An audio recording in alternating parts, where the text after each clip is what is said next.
નમસ્તે મારા વહાલા બાળકો, કેમ છો બધા? મજામાં? આપણા ઓનલાઈન યુટ્યુબ ચેનલ વર્ગની અંદર આપ સૌનું હાર્દિક સ્વાગત કરું છું. આપણે જવાહર નવોદય વિદ્યાલય અને કોમન એન્ટ્રન્સ ટેસ્ટ પરીક્ષાની પૂર્વ તૈયારી કરી રહ્યા છે, જેમાં ગણિત વિભાગ ખાસ કરી રહ્યા છે. ગણિત વિભાગ જવાહર નવોદયમાં અને કોમન એન્ટ્રન્સ ટેસ્ટની અંદર 25% વેઇટેજ ધરાવે છે, એટલે કે પા ભાગ 1/4 આપણે પૂર્ણ ભાગ અને પૂર્ણ ભણી રહ્યા છીએ, એટલે અપૂર્ણાંકમાં પણ વાત કરીશું. આપ સૌએ અગાઉના વિડીયો જોઈ લીધા હશે. વિડીયો પૂરેપૂરા જોવા, જેથી નવા દાખલાની બદલાતી રીતોનો તમને ખ્યાલ આવી જાય. પરીક્ષામાં દરેક વખતે કંઈક નવો દાખલો હોય અને એ નવો દાખલાનો જવાબ કેવી રીતે મેળવવો એની રીત આપણે અહીંયા શીખી રહ્યા છીએ. અને આપણે જે રીત શીખી રહ્યા છીએ, આપણે જે અભ્યાસ કરી રહ્યા છીએ, આપણે જે નોટબુકમાં નોંધ કરી રહ્યા છીએ, એ 3 પરીક્ષાઓમાં આપણને કામ લાગશે. 1 જવાહર નવોદય વિદ્યાલય પ્રવેશ પરીક્ષા, 2 કોમન એન્ટ્રન્સ ટેસ્ટ અને 3 આપણી સત્રાંત અને વાર્ષિક પરીક્ષા. એમાં પણ આ બધી જ નોંધ આપણને કામ લાગશે. ધોરણ 5ના ગણિતનો અભ્યાસક્રમ જ અહીં ચાલી રહ્યો છે. અત્યારે આપણે પ્રકરણ નંબર 4 ભાગ અને પૂર્ણનો અભ્યાસ કરી રહ્યા છીએ, જેની અંદર અગાઉ 38 દાખલાઓનો અલગ અલગ ભાગની અંદર અભ્યાસ કર્યો છે, જે તમે જોઈ લેજો જો ના જોયો હોય તો. અને વિડીયો જોયા પછી, પૂરેપૂરો જોયા પછી વિડીયો કેવો લાગ્યો એ કમેન્ટ બોક્સમાં જરૂર લખો. વિડીયોને લાઈક કરો, તમારા મિત્રોને શેર કરો, જે હજી સુધી જોડાયા નથી એમને જોડો. ઓકે, તો આજની આપણે શરૂઆત કરીએ. આપ સૌ લોગ તૈયાર હશો તમારી નોટબુક, પેન, પેન્સિલ, રબર સાથે? તો શરૂઆત કરીએ. પ્રશ્ન નંબર 39 થી 3/4 લીટર બરાબર ખાલી જગ્યા મિલીલીટર. ગઈકાલે જે એકમોની વાત કરી હતી એ એકમો અંદર આગળ આપણે વધીએ. અહીં લીટરનો એકમ આપેલો છે, તો સૌથી પહેલા બેટા આપણે આને 2 રીતે શીખીશું. સૌથી પહેલા 1 લીટર એટલે શું? તો 1 લીટર એટલે કે 1000 મિલીલીટર, જેને ટૂંકમાં મિલી કહીશું. બરાબર. ત્યારબાદ અડધો લીટર. અડધોનો મતલબ શું? તો 1/2 લીટર. બરાબર, સમજો. તો જો આખાનો 1000 હોય તો અડધાના કેટલા હોય? 500 મિલી હોય. રાઈટ. અડધાનો અડધો એટલે કે પા લીટરની વાત કરીએ એટલે કે 1/4 લીટર. તો 1/4 લીટર એટલે કે આના પણ અડધા, 250 મિલી. રાઈટ. અને પોણોનો મતલબ શું?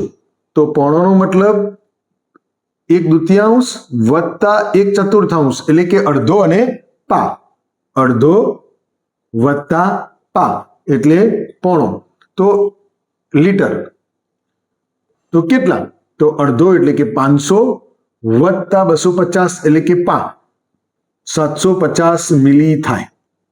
આપણને અહીંયા 3/4 ની વાત કરી છે. પોણોનો મતલબ અહીંયા આ બંનેનો ભેગો કરીશું તો એનો મતલબ થશે 3/4. 4 ભાગ પૈકી 3 ભાગ, અડધામાં 2 અને ત્રીજો પા, એમ 3/4 આપણને મળે. એટલે કે 750 આપણને જવાબ મળી જશે તરત જ, કે 750 જવાબ આપણો આવી ગયો. ઓકે, 3/4 લીટર એટલે કે 750. હવે બીજી રીતે આપણે જાણીએ છીએ કે 1 લીટર એટલે કે 1000 મિલી. 1 લીટર બરાબર 1000 મિલી લીટર. ઓકે, આપણા આ 1000 મિલીલીટર છે એના 3/4 ભાગ કરવાના છે. 1000 મિલીલીટરના 3/4 ભાગ કરવાનો છે. તો 1000 ગુણ્યા 3/4. હવે અહીં 1000ના છેદમાં કંઈ નથી, તો 1000ના છેદમાં શું સમજવાનું? 1. હવે તમે આનો ગુણાકાર કરીને પણ ભાગ પાડી શકો છો.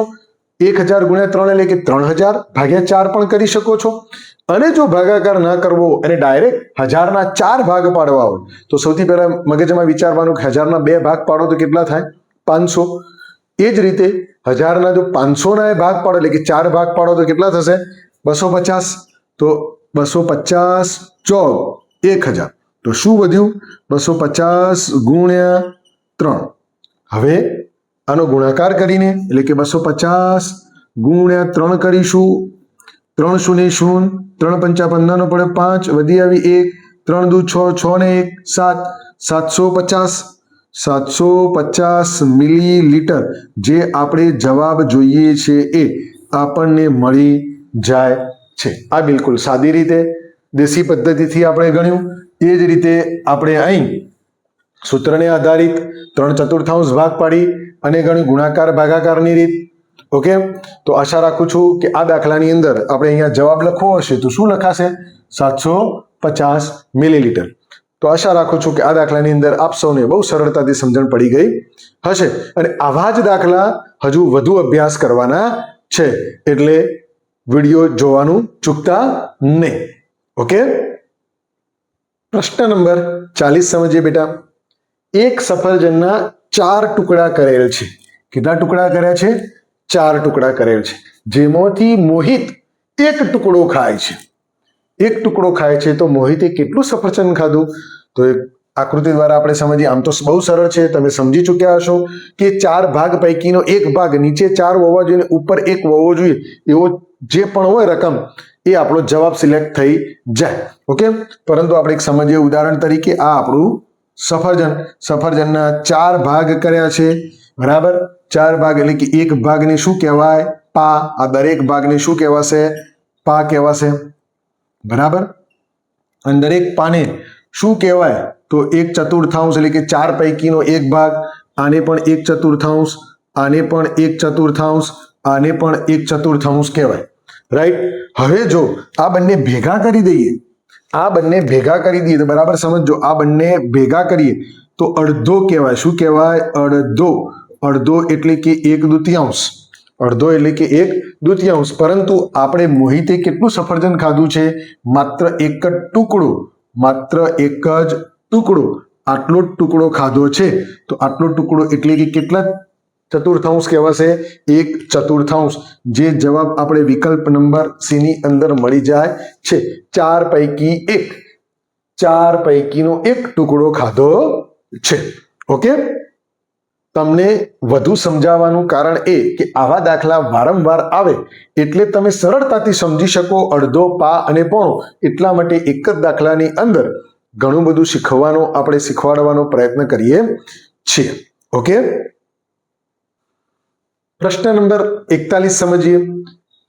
નીચેનામાંથી કયા વિકલ્પની કિંમત સૌથી વધુ થશે? વિકલ્પ આપેલા છે 1, 2, 3 અને 4. હવે આની કિંમત ગણવાની છે બેટા, કિંમત શોધવાની છે કે 50 પૈસાના 24 સિક્કા હોય. સમજો 1 રૂપિયાના 100 પૈસા, બરાબર. સમજો 1 રૂપિયો બરાબર 100 પૈસા. તો એનો મતલબ કે 50 પૈસાના 2 સિક્કા હશે. 50 પૈસાના 2 સિક્કા થાય તો 1 રૂપિયો થાય. હવે આપણી પાસે, એટલે એનો મતલબ કે અડધા 2 સિક્કા હોય તો 1 રૂપિયો થાય. તો આપણી પાસે 24 સિક્કા છે, તો કેટલું થશે બેટા? એની કિંમત થશે 12 રૂપિયા. કેટલી થશે? 12 રૂપિયા. 12 રૂપિયાના ડબલ 50 પૈસા 2 ગણીએ તો 12 દુ 24 સિક્કા થઈ જાય. 1 રૂપિયાના 18 સિક્કા, તો એનો મતલબ કે 1 ગુણ્યા 18 બરાબર 18 રૂપિયા. ઓકે, એ જ રીતે 2 રૂપિયાના 10 સિક્કા, તો 2 રૂપિયા ગુણ્યા 10 તો 20 રૂપિયા. ઓકે, એ જ રીતે 5ના 5 સિક્કા, તો 5 ગુણ્યા 5 બરાબર 25 રૂપિયા. ઓકે, આપણે એનું મૂલ્ય દરેકનું શોધી કાઢ્યું. હવે અહીંયા શું કહે છે કે કયા વિકલ્પની કિંમત સૌથી વધુ થશે? તો વધુ થાય એવો વિકલ્પ કયો છે? તો વિકલ્પ નંબર ડી, જેની કિંમત 25 રૂપિયા થાય છે. ઓકે, આશા રાખું છું કે આ દાખલાની અંદર તમને બહુ મજા પણ પડી છે અને એકદમ સરળ હોવાથી સમજણ પણ પડી ગઈ હશે. ઓકે, પ્રશ્ન નંબર 42 સમજીએ બેટા. નીચે આપેલ આકૃતિમાં રેખાંકિત કરેલો ભાગ કેટલો છે? રેખાંકિત શબ્દ એટલે કે રેખા દોરેલો ભાગ. તો સૌથી પહેલા આકૃતિ આપી હોય તો આપણે શું કરવાનું છે? એના કુલ ભાગ ગણવાના છે. તો 1, 2, 3, 4 અને 5. આના કુલ ભાગ કેટલા છે? 5. અહીંયા આ 5 ભાગ જે આપેલા છે એ 5 ભાગ એટલે કે કુલ ભાગ 5. અને એ પૈકી કુલ પૈકી ના ભાગ. તો તો રેખાંકિત કરેલા કેટલા ભાગ છે બેટા? તો 1 અને આ 2, તો 2 ભાગ કરેલા છે. તો અહીંયા 2 લખીશું તો આપણે આપણો જવાબ શોધી કાઢ્યો, મળી ગયો આપણને 2/5 જવાબ. તો 2/5 જવાબ અહીંયા ક્યાં આપેલો છે? વિકલ્પ નંબર બી ની અંદર આપેલો છે. આવી કોઈ પણ આકૃતિ હોય તો આવી રીતે એને શોધી શકાય. હવે આ જ આકૃતિમાં ધારો કે એવો પ્રશ્ન પૂછ્યો, નીચે આપેલ આકૃતિમાં રેખાંકિત કરેલા ભાગ સિવાયનો ભાગ કેટલો છે? તો 1, 2 ને 3, 3/5. આનો જવાબ શું આવશે? 3/5. રેખાંકિત સિવાયનો આવો શબ્દ હોય, રેખાંકિત કર્યા સિવાયનો ભાગ, તો જવાબ આવશે 3/5. ઓકે બેટા, આવું પણ યાદ રાખવાનું. આ એક જ પ્રશ્ન છે પણ એને બંને રીતે આપણે બંને પહેલુંની રીતે જોવાનો. ઓકે, પ્રશ્ન નંબર 43 સમજીએ. 1 મીટરનો પા ભાગ એટલે શું? આ 1 મીટર અને એનો પા ભાગ. હવે જ્યારે આવો પ્રશ્ન આપેલો હોય બેટા, ત્યારે અહીં જવાબ જોવાનો. જવાબ શેમાં આપેલો છે? તો જવાબ અપૂર્ણાંકમાં પૂછેલો છે. નહીં કે અહીંયા કોઈ મીટર કે 25 સેન્ટીમીટર, 50 સેન્ટીમીટર, 75 સેન્ટીમીટર કે 100 સેન્ટીમીટર એવો વિકલ્પ આપેલો નથી. માટે 1 મીટરના સેન્ટીમીટર શોધવાનો ઉપયોગ કરવાની જરૂરિયાત નથી. આપણે અહીંયા પા ભાગ આપણે જૂનું યાદ કરવાનું છે કે પા એટલે શું?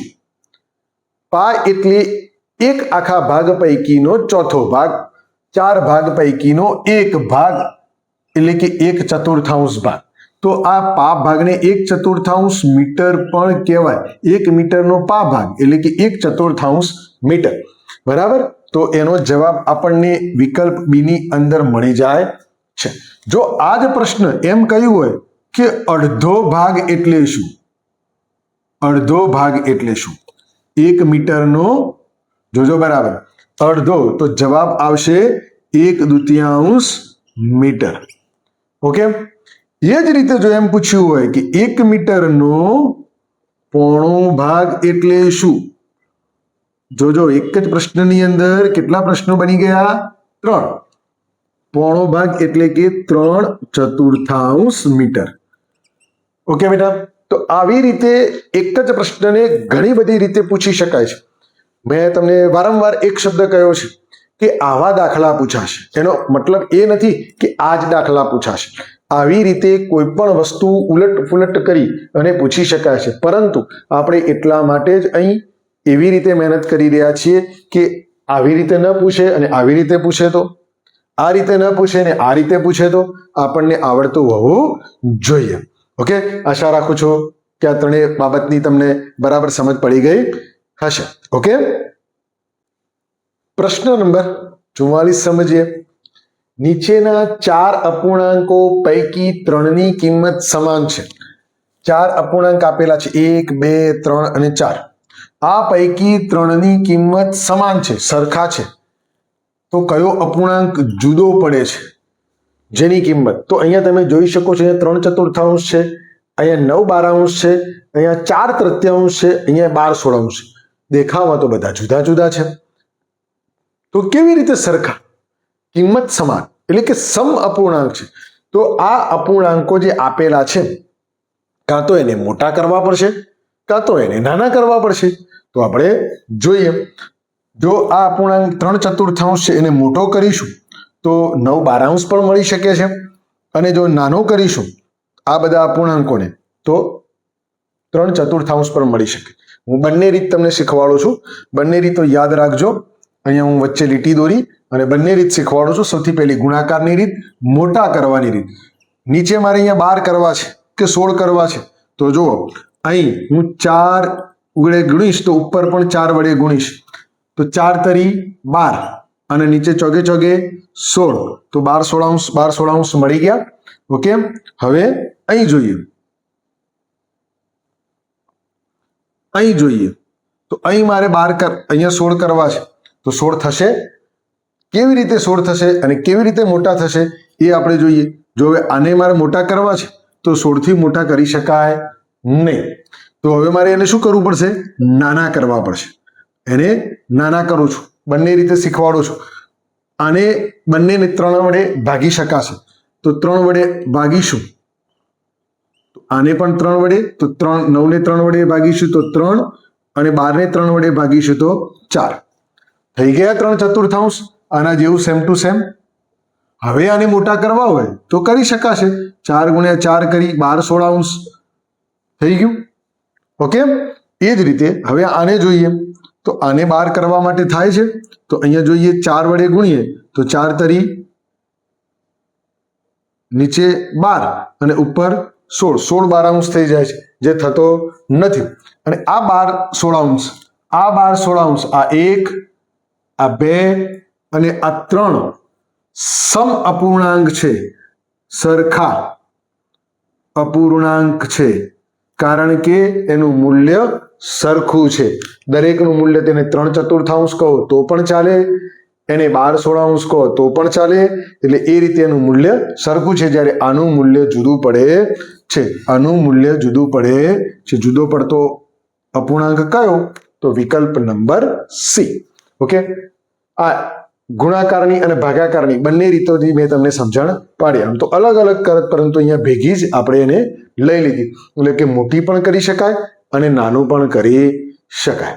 ઓકે, હવે તમને અલગ રીતમાં બીજી રીત કે આ 3/4 અહીંયા આપેલા જ છે, 3/4 આપેલા છે.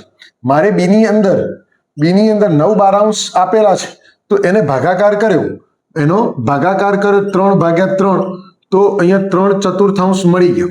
ઓકે, સીની અંદર 4/3 છે, જે કંઈક જુદો પડે છે, પરંતુ ડીની અંદર આપણે ડીની અંદર જોઈએ તો 12/16 છે, તો 12/16 ની અંદર હું ભાગાકાર કરીશ. મારે અહીંયા 4 લાવવા છે, તો 4 વડે ભાગાકાર કરીશ, ઉપર પણ 4 વડે, 12 ને 4 વડે ભાગીશું તો 3, અને અહીંયા 4 થઈ ગયા સેમ ટુ સેમ. 3/4, 3/4, 3/4. જ્યારે આ એક જુદો પડે છે, તો આ રીતે પણ ભાગાકારની રીતે પણ કરી શકાય છે, ગુણાકારની રીતે પણ કરી શકાય, ભાગાકારની રીતે પણ કરી શકાય. ઓકે, આપણને ખ્યાલ આવવો જોઈએ કે આપણે છેદ સરખા કરવા માટે અથવા એનું સમ અપૂર્ણાંક સરખું મૂલ્ય કરવા માટે ગુણાકાર કરવો કે ભાગાકાર કરવો. ઓકે બેટા, પ્રશ્ન નંબર 45 સમજીએ. 1 કિલોગ્રામ ડુંગળીનો ભાવ 20 રૂપિયા છે. અહીંયા 1 કિલોગ્રામ શબ્દમાં લખેલો છે અને ભાવ 20 રૂપિયા. એટલે અહીંયા આપણે લખીએ છીએ 1 કિલોગ્રામ. અહીંયા સૌથી પહેલા ડુંગળી બરાબર 1 કિલોગ્રામ બરાબર 20 રૂપિયા. ઓકે, અને 1 કિલોગ્રામ ટામેટાનો ભાવ 24 રૂપિયા છે. અને અહીં લખીએ આપણે, બાજુમાં ટામેટા લખીએ.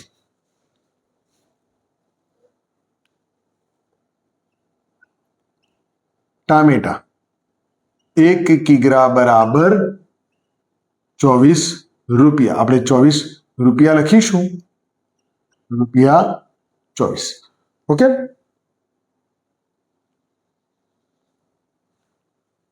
ક્લિયર?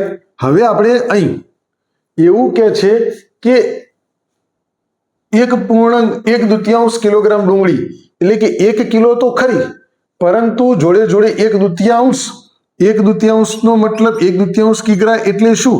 તો અગાઉ બેટા કહ્યું છે કે અડધો કિલો, અડધો કિગ્રા. તો અડધો કિગ્રાનો ભાવ કેટલો થાય? જો 1 કિલોના 20 રૂપિયા, 1 આખા કિલોના 20 રૂપિયા, તો અડધા કિલોના કેટલા? 10 રૂપિયા. કેટલા થશે? રૂપિયા 10. તો એનો મતલબ કે ડુંગળી કેટલી થશે? 1 કિલો અને 1/2, તો એનો મતલબ કે અહીંયા 30 રૂપિયા થશે. ઓકે, ડુંગળી આપણને મળી ગઈ. હવે ટામેટાની વાત. ટામેટા અહીંયા કેટલું ક્યાં છે કે 2 કિલો અને બીજું અડધો કિલો, તો આ 1 કિલો અને બીજા 1 કિલો, એટલે કે 2 કિલો થશે. 2 કિગ્રા બરાબર બીજા 24 રૂપિયા, રાઈટ? અને ફરી એકવાર એની અંદર વત્તાકાર કરીશું, અડધો કિગ્રા, અડધો કિગ્રા એટલે કે અડધો કિલો, અડધો કિલોગ્રામ બરાબર. તો 24 ના અડધા કેટલા થાય? 1 કિલોના આખા કિલોના 24 રૂપિયા. તો અડધા કિલોના એટલે કે 24 ના અડધા કેટલા થાય? 12 રૂપિયા. કેટલા થશે? રૂપિયા 12. તો આનો સરવાળો કરીશું. 4 ને 4 8 ને 10 ની પડીશું, વધી આવી 1, 2 ને 1 3, 3 ને 2 5, 5 ને 1 6, 60 રૂપિયા. કેટલા? 60 રૂપિયા. તો અહીં એવું કે છે કે કુલ કેટલા રૂપિયા ચૂકવવા પડશે? તો 30 રૂપિયા વત્તા 60 રૂપિયા બરાબર 90 રૂપિયા ચૂકવવા પડશે. ક્યાં મળે છે જવાબ આપણને? કયા વિકલ્પમાં? તો વિકલ્પ નંબર એ ની અંદર મળી જાય છે. ઓકે, તો બેટા આજના આપણા જે વિડીયોની અંદર ગણન કાર્ય આપણે જે કર્યું છે, આશા રાખું છું કે એની સમજણ આપ સૌને બહુ સરળતાથી પડી છે કે જવાબ કેવી રીતે મેળવવો. વિડીયો ગમ્યો હશે તો વિડીયોને ચોક્કસ લાઈક કરજો, શેર કરજો, તમારા મિત્રો વચ્ચે ચેનલને સબસ્ક્રાઇબ કરજો. હજી વધુ એટલે કે હવે આપણે પરીક્ષામાં પૂછાયેલા દાખલાઓનો અભ્યાસ કરીશું, જેનો આપણે આવતીકાલે અભ્યાસ કરીશું, એટલે કે નેક્સ્ટ ભાગની અંદર. ઓકે, તો આજના આ કાર્યની નોંધ નોટબુકમાં અવશ્ય કરજો. બહુ જ બધા છોકરાઓ સરસ મજાની નોટબુકની અંદર બનાવે છે કલરિંગ અને એના ફોટોગ્રાફ્સ મોકલે છે. મને બહુ આનંદ છે. બરાબર, આવી સરસ મજાની મહેનત કરતા રહેજો, જેથી કરી તમારી સફળતા તમારું નામ રોશન કરશે, તમારા માતા પિતાનું, તમારી શાળાનું, તમારા શિક્ષકનું અને સાથે આપણા આ વર્ગનું, પૂર્વ તૈયારી વર્ગનું પણ નામ રોશન થશે. તો ફરીવાર મળીએ છીએ પરીક્ષામાં પૂછાયેલા દાખલા સાથે. ત્યાં સુધી રજા આપશો. આવજો.